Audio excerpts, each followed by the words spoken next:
My name's Ethan Monroe. I'm 48 years old. And for the last 16 years, I led client partnerships at Halston Dynamics, a biotech company in St. Louis. I wasn't a flashy leader. I believed in showing up, staying late when needed, and solving problems that others ignored. The morning it happened, I walked into the boardroom expecting a budget review. Instead, I found Natalie Rhodes standing at the head of the table. She was 33, sharp suit, freshly hired COO with big ideas and a bigger resume. As part of our strategic reorganization, she said, Ethan's role is being phased out, effective immediately. The room fell silent. My team, people I'd trained, backed in promotions, stayed late helping, looked down. I nodded, kept my voice calm. Hope the Stratus Tech review goes well tomorrow, I said. Her brow furrowed. What do you mean? You'll figure it out, I replied. Then I stood and walked to my office, calm and quiet. I didn't slam drawers or pace around. Just began packing 16 years of work into 2 boxes, framed launch photos, awards. The mug my daughter gave me that read Dad Fuel. Natalie hovered in my doorway, unsure. About Stratus Tech? She began. Not my problem anymore, I said. That was it. My team came by, quietly. Kelly, my senior analyst, lingered last. This isn't right, she whispered. I just nodded. What Natalie didn't know was that I'd seen this coming, and I'd been preparing for exactly this moment. Weeks before the axe dropped, I noticed the shift. Natalie started booking client briefings without looping me in. She'd make subtle jabs in meetings. We need leaner methods, or legacy thinking won't scale. I'd smile. Say nothing. But I kept notes. Every slight, every file she touched, every decision made without context. What she didn't realize was that relationships in biotech aren't built on dashboards and buzzwords. They're built through time, knowing that Stratus Tech's director of procurement won't approve a contract unless you address risk compliance up front, or that their CTO hates slides but loves whiteboard diagrams. I'd spent 8 months building that pitch. Natalie hadn't even read the background brief. But none of that mattered now. What did matter was that I had everything I needed, my network, my reputation, and the quiet understanding that I hadn't lost value. They just failed to see it. That night, my wife Claire had coffee waiting when I walked in. She didn't ask what happened, just looked at the boxes in my hand and said, "Is it finally over?" I nodded. "They want fresh thinking," she smirked. "Then they'll get what they asked for." I sat at the kitchen table, opened my laptop, and went to work. Not out of revenge, out of purpose. The kind you rediscover when someone forgets what you're worth. By midnight, I'd sent 5 emails. By morning, I had 3 responses. People I'd worked with, people who trusted me. Stratus Tech's VP had even left a message. Ethan, just heard what happened. Let's talk. Natalie had no idea that by cutting me loose, she'd severed the one connection keeping her biggest deal alive. Friday morning, Novi Doi. I sat in a corner booth at Jasper and Bean Cafe downtown, sipping black coffee and watching emails roll in. The buzz of quiet conversation filled the space. I wasn't nervous. I was ready. At 9:47, my phone rang. Caller ID Natalie Rhodes. I let it go to voicemail. She called again, then again. By 10:15, 5 missed calls. At 10:22, a text from Kelly. Stratus Tech is here. Natalie looks lost, I replied. She has the files, which was technically true. She had the folder, the access, the slide deck. What she didn't have were the answers, the why behind the numbers, the subtle cues I'd memorized in each client meeting, the extra notes I scribbled on napkins, and the calibration specs they'd asked for off record. At 10:33, Kelly texted again. They asked for you specifically. Natalie's sweating. I stirred my coffee. Outside, the day was bright and cloudless. At 10:46, my phone rang again. This time, it was Stratus Tech's VP, Jenna McHale. Ethan, are you available? I hesitated. Not for Halston. No. She sighed. We'll be in touch. And just like that, I knew Natalie's pitch was over. 10 months of relationship building erased in 30 minutes of corporate arrogance. Back at Halston, Natalie would be scrambling, clicking through folders. trying to piece together a story she didn't understand. And I was already in conversation with Faroes Biologics, a competitor who'd tried to hire me twice before. They offered to fly me out next week. The timing couldn't have been better. By noon, I had 2 more interview requests and a message from Jenna herself. We're pulling the project. We'll reassess vendors next quarter. Translation. Halston just lost a $28 million deal. And Natalie, she was about to learn that you can't automate trust or replace it overnight. By the time I got home that evening, Claire had already heard. She was reading on the porch, sun dipping low behind her. Stratus Tech pulled the plug, she asked. Without looking up, 15 minutes into the meeting, I said, they walked out.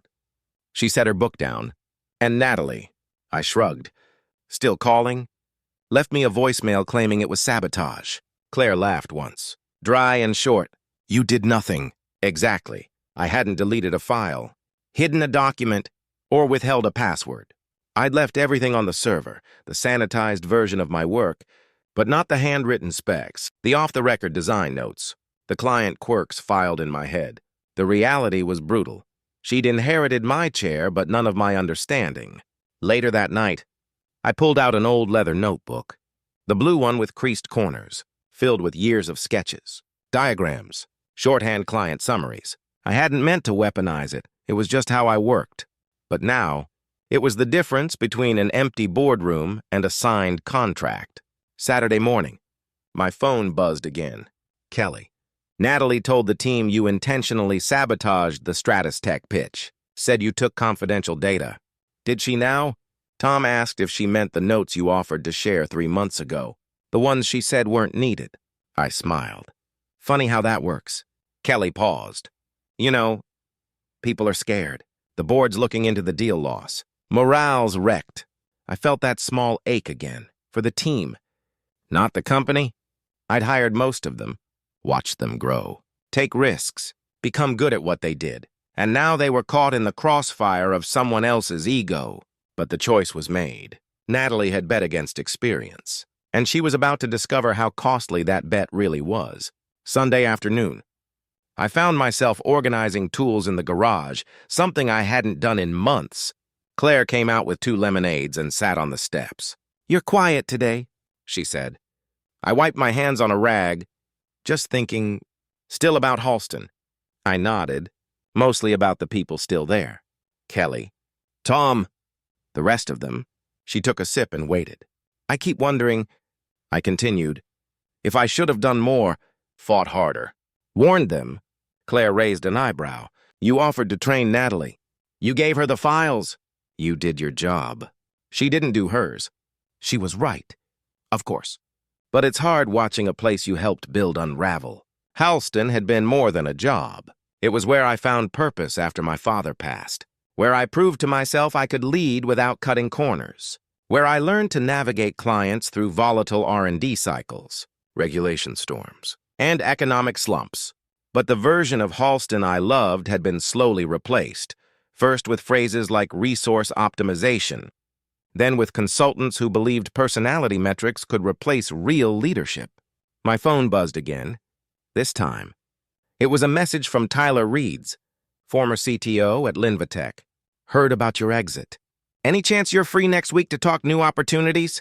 That was the 4th message, like it. I replied. Yes, let's talk. I wasn't chasing revenge. I was following momentum. Monday morning, I had a video call scheduled with Faroest.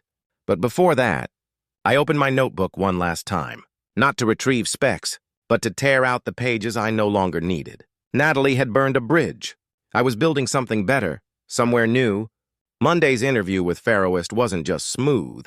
It felt like home. Their VP of Strategy, Daniel Reyes, had once been a junior rep I trained at a biotech summit years ago. Now he was sitting across a Zoom window, offering me a leadership role with real authority. We need someone who understands long-cycle trust, not just short-term sales metrics, he said. That's the space you've owned for years. I asked for a day to think.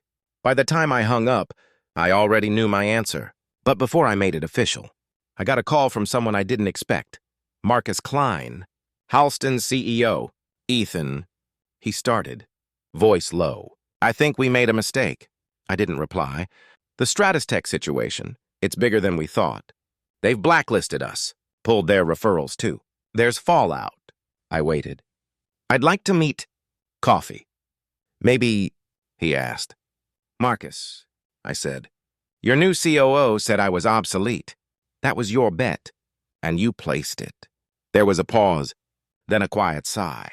We'd be willing to discuss a return, a new title, VP of Client Strategy, full oversight. I didn't hesitate. I already have an offer, one that came with respect up front. Double the salary, he added. It's not about money, and it wasn't.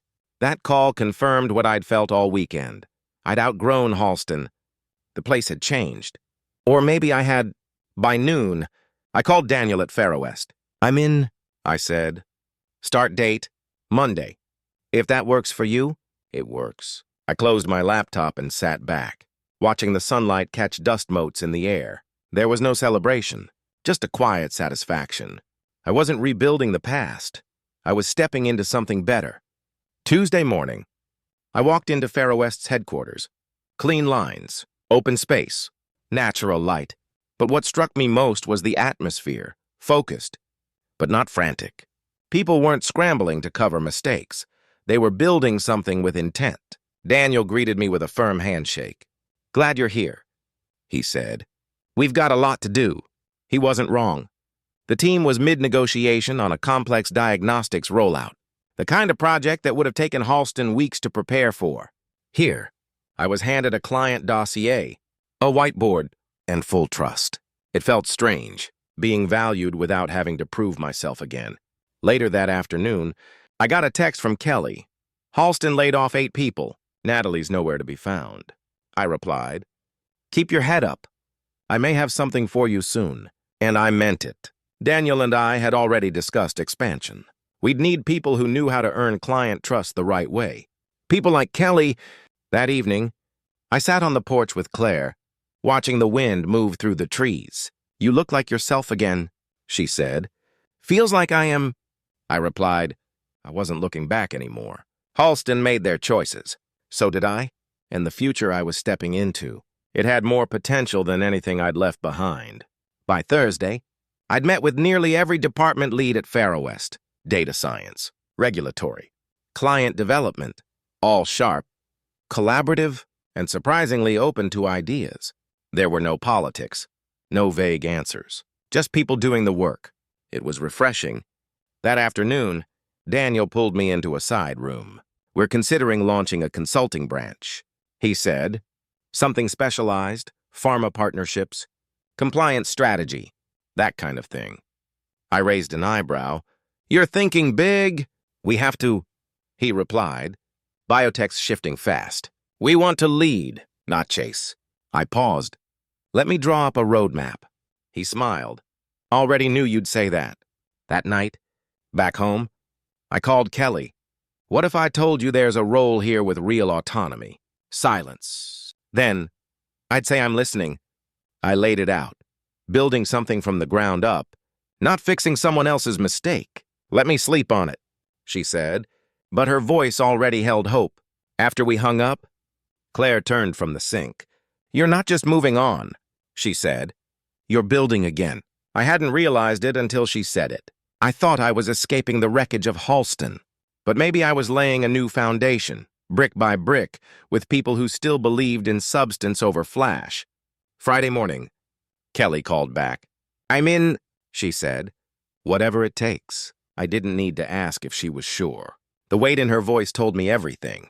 She'd spent weeks watching Halston unravel, good people pushed out, projects abandoned midstream, and leadership too proud to admit they were wrong. Daniel fast-tracked her interview. By Tuesday, she had an offer letter. Founding Director of Regulatory Consulting, full independence. Her first response, I finally get to build something that matters. I knew the feeling. That same day, Tom messaged me from overseas. Halston's Shanghai office is folding. I'm out in 3 weeks. The timing was eerie. I told him about Fairwest's international push. If you're serious, I said, there's a seat waiting. Within 48 hours. He accepted, just like that. The pieces began falling into place. not out of revenge, but out of alignment. We weren't poaching. We were offering refuge, a new ecosystem for people who still believed in thoughtful work and long-term thinking. By week's end, our growing team had a nickname inside Faro West, the Second Wind. I liked it. It didn't mean we were starting over. It meant we were just getting started. And unlike the chaos we'd left behind, this new chapter wasn't built on pressure or fear. It was built on trust. Monday marked Kelly's first official day. She showed up early, notebook in hand, already asking the right questions. Watching her take charge of the new division felt like watching a pilot land a plane in heavy wind. Steady, calm, deliberate. Daniel pulled me aside after her onboarding. "You've built trust faster than we've seen before," he said. How? I didn't have to think long. "Because I never stopped investing in people," I told him, even when others did. By midweek, the consulting division had its first client inquiry. Not just any client, Luminova Therapeutics. They'd worked with Halston years ago before going quiet. Now they were circling back, curious about what we were building. "They asked for you by name," Kelly said, forwarding the email. I wasn't surprised. In biotech, word traveled faster than press releases. Trust wasn't an asset on paper. It was a current flowing through every conversation. Thursday night, I got a text from Tom. "Flight booked. Land Monday. Can't wait to build something real again." Claire and I celebrated with takeout on the porch. "You realize you've rebuilt half your team in a month," she said. "Not rebuilt," I replied. "Redeployed?" She smiled. "Whatever you call it. They're following you, not the company." I looked out into the darkening sky and nodded. Maybe that's all leadership ever was. Quiet consistency. Not a title. Just the choice to show up, do the work, and bring others with you. Tom arrived Monday morning, jet-lagged but grinning. We set him up in the international strategy wing, bare bones now, but full of potential. Within hours, he was sketching market outlines on the whiteboard, already identifying growth zones in Southeast Asia. Watching him work reminded me how much institutional knowledge Halston had tossed aside. Tom didn't need weeks to ramp up. He knew the terrain. He knew the language, literally and professionally. By midweek, Luminova signed a short-term advisory agreement. Small contract, but symbolic. It was the first client I'd ever pitched who left Halston because they felt unseen. Now they were back. Not just because we had answers, but because we listened. Thursday, Daniel called an impromptu strategy meeting. "We're going to accelerate expansion," he said. 3 new markets, full build-out. The room went quiet. Then Kelly leaned in. "We're ready." No one argued. They trusted her. And by extension, the team. I caught Daniel's eye. He nodded. He knew what was happening. Faro West wasn't just hiring talent. We were becoming something rare, a company shaped by its people, not the other way around. That night, I sat at the kitchen table, notebook open, drawing org charts for the coming quarter. Claire walked by, glanced at the sketches. "You always draw things before they exist," she said. "Helps me believe they can." She poured tea and sat beside me. "Looks like you're not just building a team anymore." "No," I said. "I think we're building a culture." 2 weeks later, our new pharma consulting wing signed its second major client, Nexora Labs, a fast-growing diagnostics company based in Raleigh. The ink hadn't dried before they referred us to 2 other firms. Word was spreading, not through ads or press releases, but through results. Efficient onboarding, clear communication, teams that knew what they were doing. We weren't selling flash, we were delivering trust. And in biotech, that was gold. Meanwhile, whispers from Halston started trickling in. A vendor emailed me. "What happened over there? We're still owed deliverables." Another wrote, "Heard Natalie's out." I hadn't heard officially, but it didn't surprise me. You can only bluff for so long before someone asks to see your hand. That Friday, Daniel shared a stat during our leadership huddle. Client satisfaction scores had climbed 38% since my team came on board. "That's not a bump," he said. "That's a shift." I looked around the table, Kelly sketching next steps on her tablet, Tom updating timelines in real time. It felt different from Halston. No one was trying to look smart. They were just doing the work, and doing it well. Later that afternoon, I stepped out for coffee and got a call from a familiar number, Marcus Klein. I let it ring, then answered. "Ethan," he said quickly. "Just 5 minutes." "Clock's ticking," I replied. "Halston needs help. We've lost 5 clients, and our internal review found half our documentation was incomplete." I waited. "We'd like to hire you back. Consulting basis. Whatever your rate is." I looked down at my coffee, steam curling into the air. "Sorry. Marcus, I'm already helping someone else." Marcus paused on the other end. "You're really going to let Halston fall apart?" I let the silence stretch before answering. "You let it fall apart the moment you valued disruption over people." He sighed. "Look, we were wrong. Natalie was wrong. But you built something here, Ethan. You cared?" "I did," I said. "But it's not mine anymore." I hung up, not out of anger, but clarity. I wasn't the fixer for their bad choices. I had my own team now, and we were doing more than picking up pieces. We were building something that worked. That weekend, Kelly called with good news. Luminova just tripled their contract. They want full compliance management and long-term engagement. I laughed. "Tell them we'll deliver it better than they can imagine." The systems we were creating weren't just fast. They were thoughtful. Monday morning, Daniel announced we were opening a second office, Chicago, then possibly Boston. "We'll need people to lead those teams," he said. All eyes turned to our table. By now, it was understood the second win team wasn't just proving themselves, they were defining the company. That afternoon, I got an email from a business professor at a university in Missouri. "We're discussing your story as part of a case study on relationship management versus procedural leadership. Would you consider speaking to our students?" I stared at the message for a while, then smiled. Somewhere along the way, what I'd lived had become a lesson, and the mistakes someone else made had become a blueprint for how we could do things right. I agreed to speak at the university. A few weeks later, I stood in front of a lecture hall full of business students, some wide-eyed, others skeptical. I didn't bring slides, no flashy metrics, just a story. I told them about Halston, about Natalie, about what happens when leadership confuses disruption with progress. I told them about trust, how it can't be downloaded or rushed, how institutional knowledge isn't found in binders, it lives in people.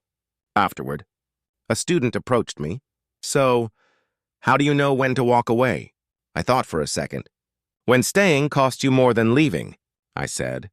"Not in money, in meaning." That evening, back at Fairowest, Kelly forwarded another client win. Nexora just referred us to Argent Jean. High-value contract pending. I texted her, "You're making this look easy." She replied with a winking emoji, and we learned from the best. At home, Claire was finishing dinner when I walked in. "How'd the talk go?" she asked. "Better than I expected." "They actually listened." She smiled. "Of course they did. You've been proving the point without needing to say it." I sat down beside her. For years, I'd worked to hold something together that wasn't mine anymore. Now, I was finally building something that was, and this time, it was solid. One client, one teammate, one honest decision at a time. 3 months later, Fairowest closed a multi-year deal with Argent Jean, and with it came a wave of momentum. Our consulting wing expanded to 2 new cities. Tom was now leading international integration from Singapore. Kelly had hired 5 analysts of her own. The second win team had become something bigger, an engine of trust, performance, and culture. One morning, Daniel walked into my office holding a printout. "You've been named one of the top 10 relationship strategists in biotech by Industry Report," he said. "That's nice," I replied, smiling, "but it's not why we're winning." "No," he said. "We're winning because you turned experience into a system, and people into believers." Later that day, I got a notification from LinkedIn. Natalie had updated her profile. Former COO, now consulting in organizational efficiency. No mention of Halston, no mention of Stratistech. But the biotech world hadn't forgotten. Neither had the people she cut loose. Halston's stock remained flat, their leadership in flux. Last I heard, Marcus had stepped down. Claire and I went out that evening, just the 2 of us. A quiet dinner in the city. She raised a glass and said, "To what's next?" I clinked mine against hers and replied, "To what we choose to build." Because in the end, it was never about revenge. It was about remembering that loyalty, earned honestly and given freely, will always outlast a title or a paycheck. And sometimes, the best way to win is simply to walk away and build better.